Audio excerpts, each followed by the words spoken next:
Hello and welcome back to the channel. Finally, I have started with one of the movies on my top 10 list of movies I have not seen yet, and I have watched Spirited Away.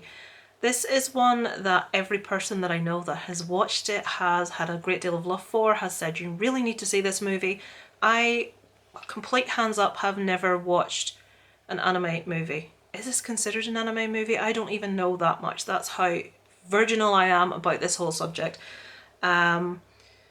So Sean from Lost in the Reel is a massive fan of Hayao Miyazaki. I apologise if I've pronounced that wrong. The director of this movie, and it is deemed as probably one of the best of the movies that he has been responsible for. Not to go into a massive story about what this is about, because most of you watching this will know this is a story of a young girl whose parents undergo a rather unpleasant transformation, and she must work in order to free them from what they have been transformed into and return them back to human form. Right, okay, that's as much of the plot as I will give to you. Now, what did I think? Well, I did score this one as a 4.5 out of 5, so that will give you an idea. The main thing about this I loved was the animation. Just the amount of detail in this that was not even, things you wouldn't even look at as you're going through on a first watch.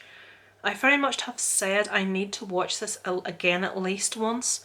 I feel so much is missed the first time around. Like, as someone that hasn't watched this style of movie before, I am aware that I will have missed so much in the time that it took me to get used to the style of storytelling.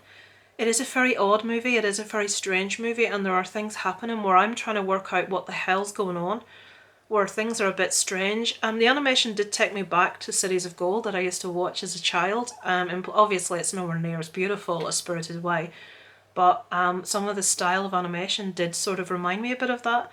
But there's like backgrounds, there's things on the edges of scenes you're watching, there's things happening in the background. And the animation is stunning, it's beautiful. I paused it several times, and things that really your eye wouldn't be drawn to because you'd be following what was happening right in front of you. And I'm looking at the amount of detail that's been given to these background side pieces, and it really is art. There's no other way to put it. This movie is an art form. A lot of people will say all movies are an art form, but this especially, just the beauty of the actual animation itself. The story is a beautiful story. It's a very spiritual story for me. Now, a lot of people feel different things about what this movie's about. For me, it was about spirituality. It was about consumerism. It was about waste. It was about the world and what we're doing to it. Apparently there is a line of thinking that it does tackle prostitution of young girls. As there are a lot of nods towards that in the movie. Now, that's something I read. That is actually not something I picked up, and maybe I should have done. I was looking more at the spirituality of the characters, them discovering spirituality, the overconsumption of things, human greed, all these sort of things. So it has a really adult message for an animation. It's definitely not one I would say for most kids. I think the sort of the message would be lost on most children. Maybe I'm not being fair to most children. But yeah, it was a beautiful movie. I also did read that there are moments that the director actually refers to as ma, which are breathing moments that he gives within the movie where things stop, which just enable us to look around at what we're seeing. Breathing space to take in what we're watching. And for me, I love that concept. I've never heard of that before. I mean, when you go to see a Disney movie, a Pixar movie, and I love Disney and Pixar movies, don't get me wrong, there's never that pause, there's never that sort of like giving your brain time to rest. Your brain has to be constantly stimulated because the movies are aimed at kids, aren't they? This movie gives your brain time to stop and rest and think numerous times throughout, and the director calls this ma. It's a word that they have that we don't have the same type of word here. If the screen's moved, my battery ran out, as it always does.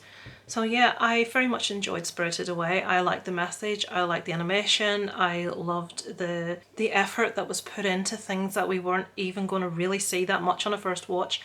As I say, I do feel that I get a lot more from this movie on a second watch when I'm now used to the style. I'm not perpetually confused for the first half of the movie, and I can sort of look about and see different things. It is one that I would recommend to lovers of cinema, lovers of movies, but there are people I know that won't like this purely because it's so different to what we as a Western audience are used to.